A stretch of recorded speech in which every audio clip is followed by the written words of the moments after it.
संग खाऊ गड्या पाऊल थकलं नाही गड्या पाऊल थकलं नाही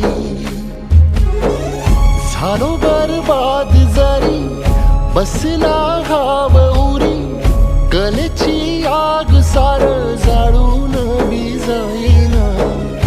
अडला घास असा काळावन वास असा पण ह्यो ध्यास अजून बी माग राहीना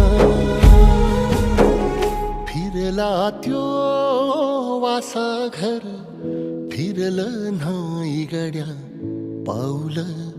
थकलं नाही गड्या पाऊल थकलं नाही रख रख त्या